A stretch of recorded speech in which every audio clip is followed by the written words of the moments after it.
Welcome to the survey of the elementary principles in classical mechanics. In today's video, we are going to discuss about the constraints placed upon mechanical systems. In the developments undertaken so far, it would appear that all problems in Newtonian mechanics are described by Newton's second law of motion, specifically in the form that we developed for describing the dynamics of a system of particles, namely a set of particles interacting both with external fields and among themselves by means of internal forces. However, this approach fails to account for constraints affecting the motion of a mechanical system. And some simple examples would be as follows. First of all, we've already mentioned rigid bodies, which are systems having fixed distances between the particles constituting them. Or we could discuss about the situation of particles moving on a fixed curve, as would be the case of a bead sliding on a wire. Or we could have particles confined within a volume, as for example a classical gas within a container. Or maybe the case of a particle moving on the surface of a sphere, such that the radius vector of the particle can never be smaller in magnitude than the radius of the sphere. Constraints are called holonomic if they can be expressed as equations connecting the coordinates of the particles and possibly the time, so by a functional dependence of this general form. Otherwise, they are non-holonomic. If time is an explicit variable, the constraints are reonomous, otherwise they are scleronomous. Problems introduced by constraints are twofold. First, the coordinates Ri are not all independent, as they are connected by the equations of constraint. Therefore, not all equations in the set 119 are independent. So not all of the equations expressing Newton's second law of motion for the particles within our system are independent equations. Secondly, the forces of constraint are unknown, being supplied by the solution of the problem. Constraints imply that some of the forces are understood only in terms of their overall effect on the motion. So they are not known beforehand in terms of an analytical expression, for example, but rather implicitly understood by the effect they are having on the way the system behaves. For holonomic constraints, the first problem is addressed through the introduction of generalized coordinates. For a system of n particles, we generally speak of 3 times n degrees of freedom, which are the Cartesian coordinates of all the particles. If we are dealing with k holonomic equations of constraint of the form 137, then subtracting k from 3 times n provides the number of independent degrees of freedom. As such, the radius vectors of all the particles can be written as functions of these 3 times n minus k coordinates. This set of equation represents the transformation equations from Cartesian to generalized coordinates, or the parametric representations of Ri. This set of equations, along with the k equations of constraint, should allow us to invert the representation, that is, to express the generalized degrees of freedom as function of the Cartesian coordinates of the particles. Some examples of generalized coordinates would be the following. We can consider the polar and azimuthal angles for the motion on a sphere, or the angles formed with the vertical by a double pendulum. Generalized coordinates are useful even when constraints are not involved directly, but they take advantage of a system's symmetry properties. And going back to this example, it is clear that in such a system involving rotational invariance, it is much more convenient to express the coordinates of a particle by means of angles rather than Cartesian coordinates. Furthermore, the idea of generalized coordinates is quite far-reaching in physics and goes well beyond the domain of classical mechanics. And examples of more unusual such coordinates can be taken, for example, from quantum mechanics. For one thing, we can consider that the wave numbers in the Fourier transform of a wave function are generalized coordinates, because here the left-hand side is the wave function represented in coordinate space, so in position space, and the right-hand side is a linear combination of plane waves having as amplitudes momentum space wave functions. So these wave numbers effectively become the coordinates which parameterize the configuration that we ultimately describe as the wave function in position space. Another example that is well known is uh, the basis of energy and angular momentum, which is very useful in any kind of system exhibiting some kind of rotational symmetry. So whether we discuss atoms, molecules, or atomic nuclei. In the following, the differences between holonomic and non-holonomic constraints are explored through four examples of increasing complexity. The first example we shall discuss considers a disk of radius a that rolls without slipping on an inclined plane of length L, angle phi with the x-axis, and having the initial coordinates of the point of contact with the plane labeled x0 and y0. The system is sketched here, and the single degree of freedom of the problem is the angle phi of rotation for the disk. And as the disk is assumed to roll without slipping, it means that a differential element of length can be written as length of the distance traveled can be written as the product between the disk's radius and a differential element of the disk's angle of rotation. As such, we can immediately obtain the corresponding speed with which the disk rolls, and this can be decomposed into the Cartesian components, which are expressed in terms of the angular velocity of the disk and the angle of the inclined plane. These two equations can then be put immediately in a differential form, and as this angle is constant, these two differentials can be integrated, and the immediate result is simply the equation of a straight line corresponding to the inclined plane and the path which the disk takes as it rolls down. So in this example, we see that the constraint is holonomic in nature.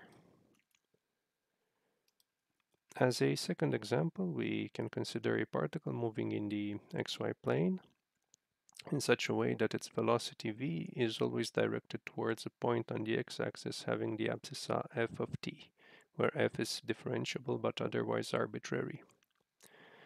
In this case, it means that v is always parallel with the relative radius vector between our particle and the point it is chasing.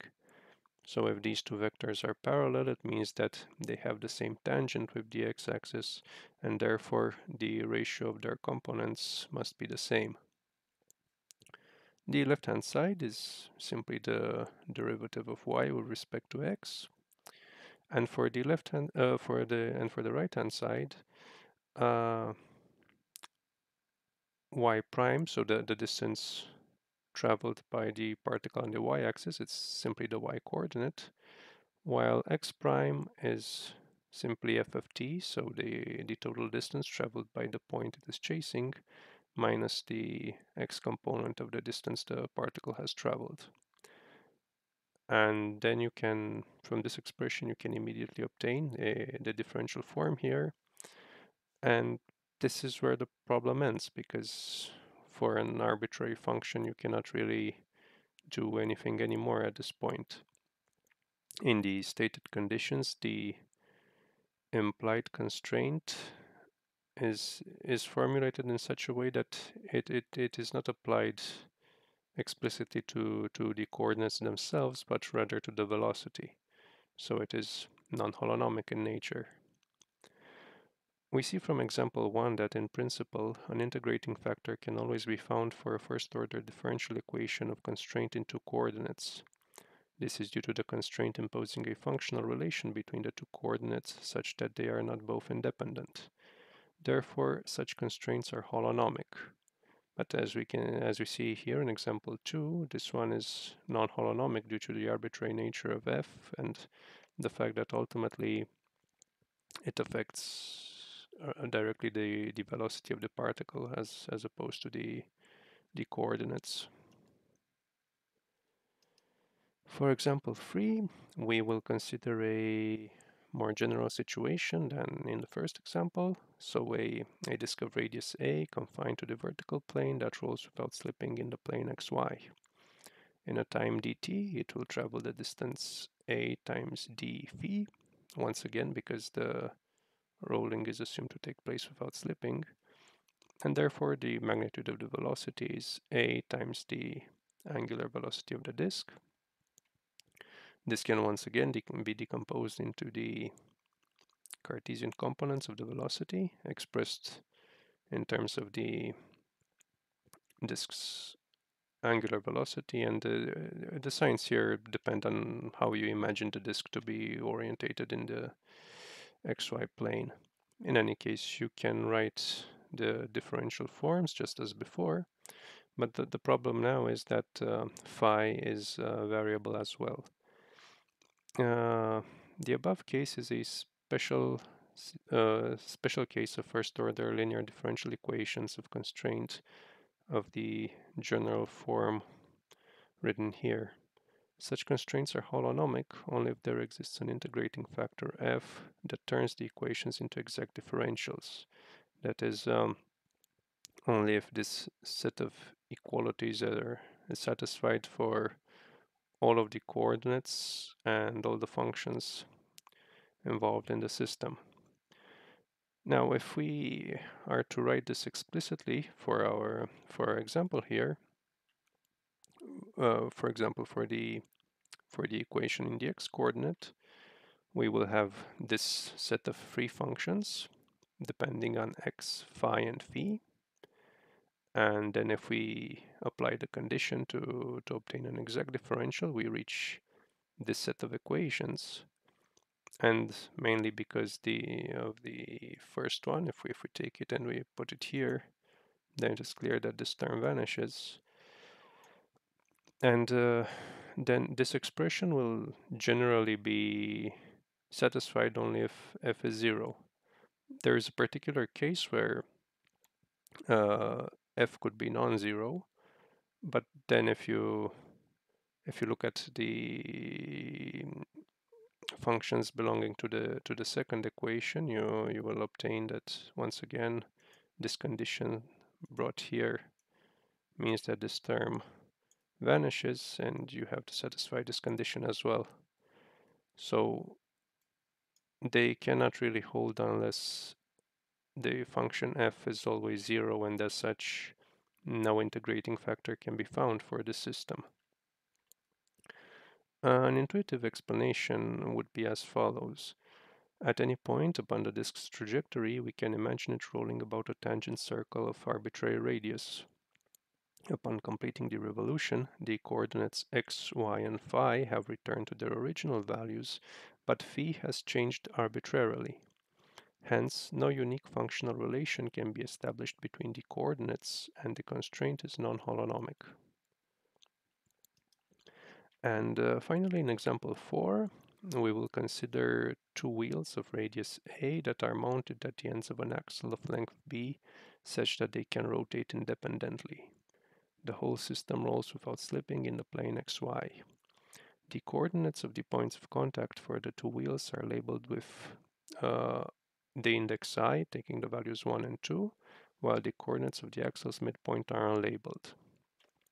Then we can write the coordinates of the points of contact as in the system, where I'm assuming that the wheel labeled with 1 is behind the midpoint, and the wheel labeled with index 2 is leading. And then if we take the time derivatives here, we obtain this set of equations for the components of the velocity for each wheel. And then we can very simply write the corresponding differential forms, which I have labeled with numbers from 1 to 4. And now it is a straightforward matter to see that if we take, for example, this combination of conditions, so cosine of phi times the first equation plus sine of phi times the second equation, we get to the first non-holonomic equation of constraint. I think you can interpret this by observing that if you have a line that is perpendicular to the xy plane and passing through the midpoint of the axle, then you can essentially rotate the whole system around the axle, and you can reset the x, y, and phi coordinates, but that doesn't necessarily hold for the two wheels. Then similarly, you can take this combination of the differential forms, and you get a second non-holonomic equation of constraint. And this one can be interpreted very much like the one from the previous example. So I can imagine that at any point on the trajectory of the system, I could take one of the wheels on a spin around a circle of arbitrary radius and dragging the wheel system along, and once the circle is complete, I have uh, brought all of the coordinates back to their original values except the angles of rotation for the two wheels. And if I take the straightforward difference between equations 4 and 2, then I can immediately get an integrable result where the angle phi can be written as just some integration constant minus the ratio between the radius of the wheels and the length of the axle and the difference between the angles of rotation of the two wheels. So this is the only holonomic constraint of the system.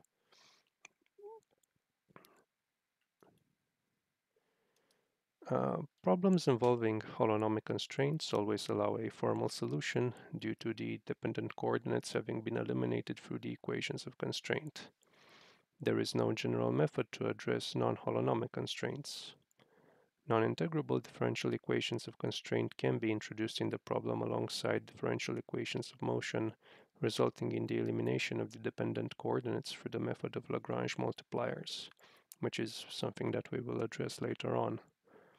Classical constraints do not make much sense in quantum theories and are employed only as mathematical idealizations or classical approximations of the quantum phenomenon, as for example rigid body rotations describing spin. Such constraints are always holonomic and fit smoothly into the framework of general mechanical theories. We have addressed so far the issue of dependent coordinates. To solve the problem of the forces of constraint, the theory must be formulated in such a way that the only non-vanishing forces are the applied ones. So in summary, we have classified constraints and established the problems introduced by them in the form of dependent coordinates and unknown forces of constraint. Generalized coordinates have been introduced as the solution for the problem of dependent Cartesian coordinates, and various illustrations of holonomic and non-holonomic constraints have been discussed. In the following, we will remove the forces of constraint from holonomic problems by the method of Lagrange's equations derived through D'Alembert's principle.